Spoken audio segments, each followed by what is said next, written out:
चक्रवर्ती और हार जाऊं? हार जाऊं तो हार जाऊं, पर हार मानूंगा नहीं। क्रोध आने पर व्यक्ति अंधा हो जाता है, मान आने पर व्यक्ति बहरा हो जाता है, दूसरों की बात अपने कानों से सुनता ही नहीं। क्रोध में अंधा, मान में बहरा। और मायाचारी आने पर क्या होता है? जिह्वा रहित हो जाता, क्योंकि मायाचार व्यक्ति के वचनों का कोई प्रमाण नहीं है। मायाचारी व्यक्ति की बातों पर कोई विश्वास नहीं करता, जिह्वा रहित हो जाता है। और लोभ के आने पर व्यक्ति अपनी प्रतिष्ठा की नाक ही कटा लेता है। क्या? और लोभ के आने पर व्यक्ति अपनी प्रतिष्ठा की, सम्मान की नाक ही कटा लेता। कभी आपने इस पर विचार किया? नाक आगे ही क्यों लगी रहती, पीछे क्यों नहीं लगती? कभी आपने विचार किया क्या कि नाक आगे ही क्यों बनी है और आंखों के नीचे ही क्यों बनी है? पीठ में क्यों नहीं बनी, पैरों में क्यों नहीं बनी, आंखों के निकट ही क्यों बनी है नाक? नीचे, आंखों के नीचे क्यों बनी है? तो कहते हैं कवि महोदय कि नाक जो है ना, यह प्रतिष्ठा की अनोखी धाक है। यह प्रतिष्ठा की अनोखी धाक है, जिंदगी इसके बिना बेबाक है। और कोई पीछे से आकर के इसे न काट ले, इसलिए तो आंखों के नीचे नाक है।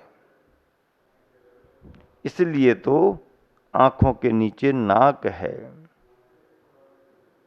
नासिका आंखों के नीचे है। चार कषायें व्यक्ति के जीवन को किस तरह से चपेट में लेती हैं? क्रोध के आने पर व्यक्ति अंधा होता है, मान के आने पर व्यक्ति बहरा होता है, माया के आने पर व्यक्ति जिह्वा रहित हो जाता है, और लोभ के आने पर व्यक्ति अपनी प्रतिष्ठा की धाक, नाक को ही गंवा देता है। इसलिए बंधुओं, चक्रवर्ती भरत की जगह राम के भैया भरत को भी याद करो। राम लक्ष्मण से भी कहीं ऊंचा विरक्ति का आदर्श भरत का है।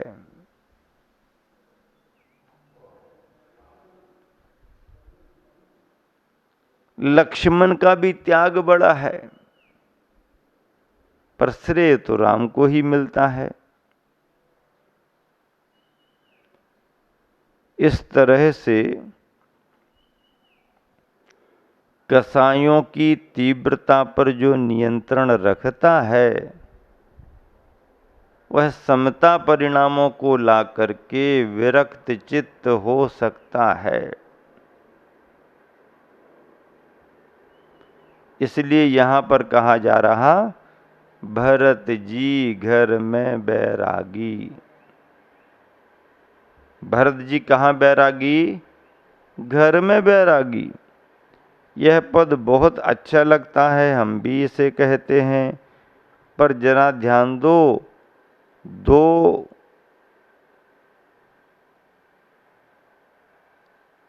इस पर ध्यान तो दो। कौन सा भरत घर में बैरागी था? चक्रवर्ती भरत या राम का भैया भरत? यह भी एक विचारणीय बात है। अगला बिंदु है, सम्यक दर्शन अनुकंपा की अपेक्षा नवनीत की तरह कोमल है। सम्यक दर्शन अनुकंपा की अपेक्षा नवनीत की तरह कोमल है, किंतु सिद्धांत की अपेक्षा वज्र की तरह अटल है। सिद्धांत की अपेक्षा वज्र की तरह अटल है, कठोर है। लेकिन अनुकंपा की अपेक्षा नवनीत की तरफ कोमल है। सम्यक दर्शन कैसा है? तो सम्यक दर्शन की चर्चा में अनुकंपा की बात आती है तो वह सम्यक दर्शन नवनीत की तरह कोमल है। किंतु सिद्धांत की अपेक्षा से देखें तो वह सम्यक दर्शन वज्र से भी ज्यादा कठोर है, वज्र से भी ज्यादा कठोर है। दर्शन विशुद्धि मात्र सम्यक दर्शन नहीं है। क्या कहा जा रहा? दर्शन विशुद्धि मात्र सम्यक दर्शन नहीं है, दृष्टि में निर्मलता होना दर्शन विशुद्धि है। दृष्टि में निर्मलता होना दर्शन विशुद्धि है। दर्शन विशुद्धि मात्र सम्यक दर्शन नहीं है, दृष्टि में निर्मलता होना दर्शन विशुद्धि है। और दृष्टि में निर्मलता आती है तत्व चिंतन से। दृष्टि में निर्मलता कैसे आती है? तत्व के चिंतन से दृष्टि में निर्मलता आती है। तत्व का चिंतन करो, निरंतर करो। और बंधुओं, तत्व के चिंतन की स्थिति कब बनती है? जब हम स्वाध्याय करें या स्वाध्याय को सुने, तब कहीं जाकर के दृष्टि में निर्मलता आती है।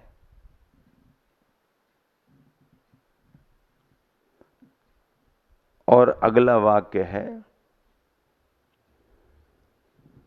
जिस प्रकार ललाट तल पर बिंदी के अभाव में स्त्री का संपूर्ण श्रृंगार अर्थहीन है।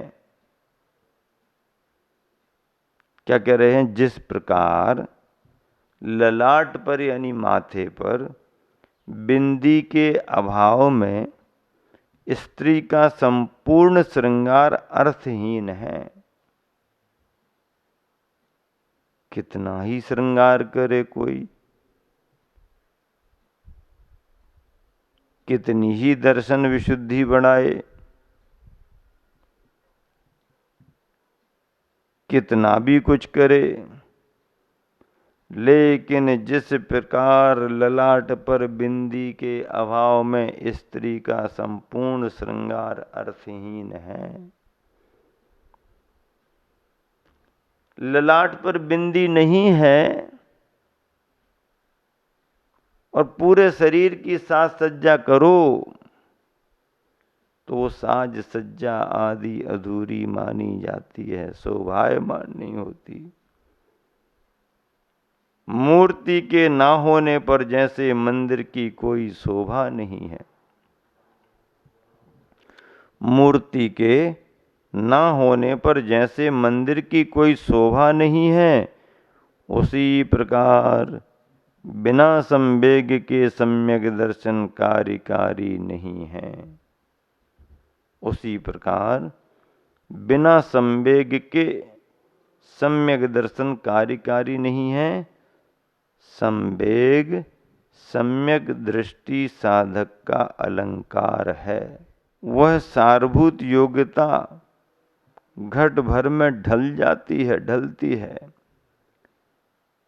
कुंभकार का हाथ हो, कुंभकार का हाथ लग जाए और निमित्त का उपकार, मिट्टी को घड़ा बनने में जितने निमित्त वहां पर हैं, वो सब निमित्त उपकारी हो जाते हैं।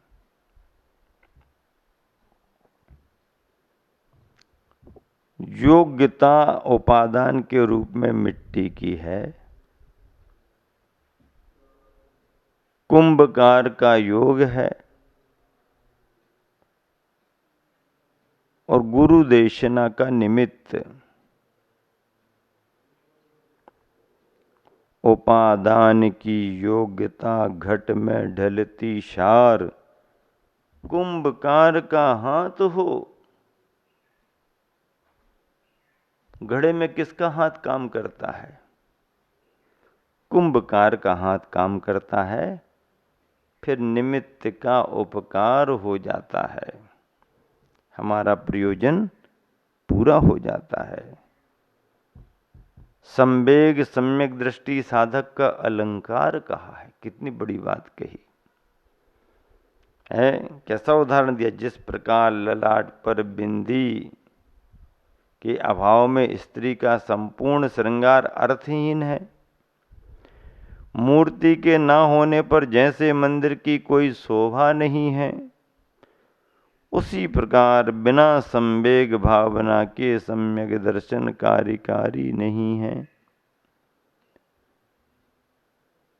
संवेग सम्यक दृष्टि साधक का अलंकार है।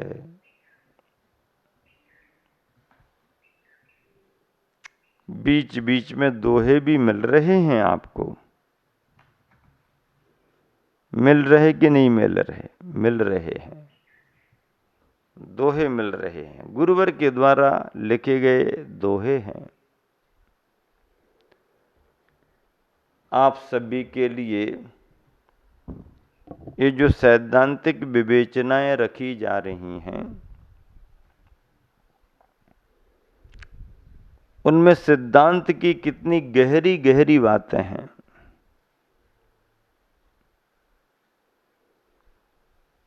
आगे कह रहे हैं, कार्य का दर्शन कभी नहीं होता। कारण कारण रूप में रहता है। फूल में फल दिख जाता क्या? नहीं, फूल में फल नहीं दिखता। तो कारण में कार्य का दर्शन कभी नहीं होता। अतः कारण को कार्य में ढालने का प्रयास करो। कारण को कहाँ ढालो? कार्य में ढालो। कारण को कार्य में ढालो। कारण को कार्य में ढालने का प्रयास करो।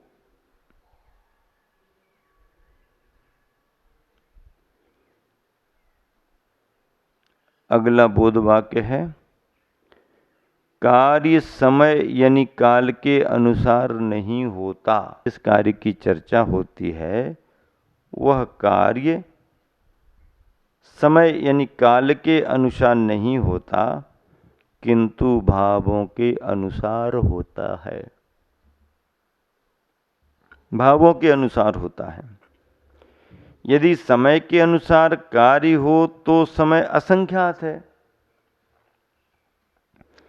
यदि समय के अनुसार कार्य हो तो समय असंख्यात है और जीव अनंत।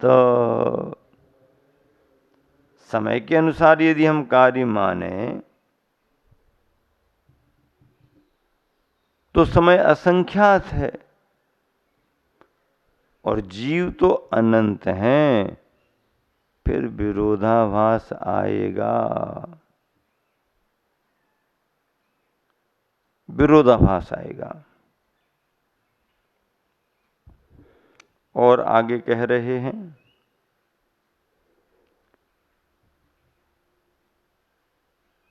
देखो कार्य तो भावों से होता है।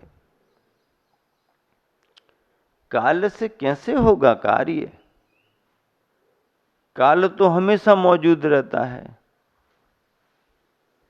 जो निकल गया उसको हम अतीत कह देते हैं, जो चल रहा है उसे हम वर्तमान कह देते हैं, और जो आगे आएगा उसको हम भविष्य कहते हैं। तो काल तो सतत मौजूद है ही। अब यदि काल से ही काम बनता होता तो काल तो सदा मौजूद है, पर काल के अनुसार काम नहीं होता। कार्य तो भावों के अनुसार होता है।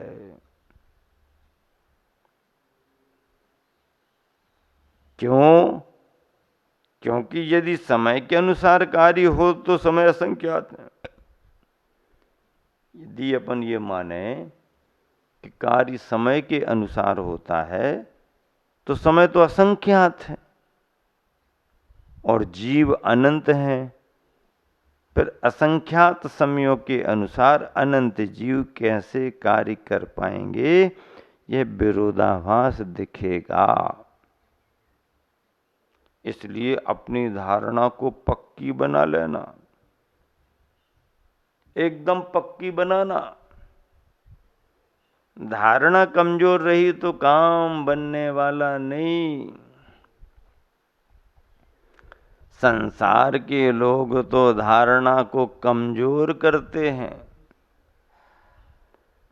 उन्हें मौका मिल जाए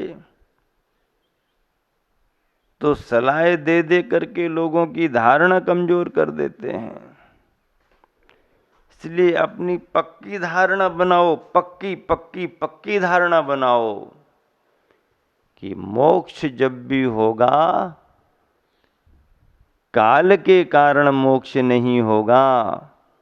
हाँ, काल की मौजूदगी में मोक्ष होगा। क्या कहा? जब भी किसी को मोक्ष होगा तो काल के कारण मोक्ष नहीं होगा। हाँ, काल की मौजूदगी में मोक्ष हो जाएगा, ये बात अलग है। पर मोक्ष जो होगा वो तो उसके परिणामों से होगा। मोक्ष परिणामों से होता है। अब यदि काल को ही सब कुछ मानने लगे कि काल के द्वारा ही होता है, तो फिर वो बुरा है क्या जो कहता है कि ईश्वर के द्वारा ही सब होता है? उसने ईश्वर के द्वारा सब कार्यों को मान लिया, तूने काल के द्वारा सारे कार्यों को मान लिया। उसने ईश्वर के कर्तृत्व बात को स्वीकार कर लिया, तूने काल के कर्तृत्व को स्वीकार कर लिया। फिर फर्क क्या रहा? जैन सिद्धांतों में न ईश्वर को कर्तृत्व के रूप में स्वीकार किया है और न काल को कर्तृत्व के रूप में स्वीकार किया है। काल को भी स्वीकार नहीं किया। काल को स्वीकार किया है द्रव्य के रूप में, पर काल के कर्तृत्व को स्वीकार नहीं किया। जैन परंपरा में ईश्वर को स्वीकार किया गया है, पर ईश्वर को कर्तृत्व के रूप में स्वीकार नहीं किया गया।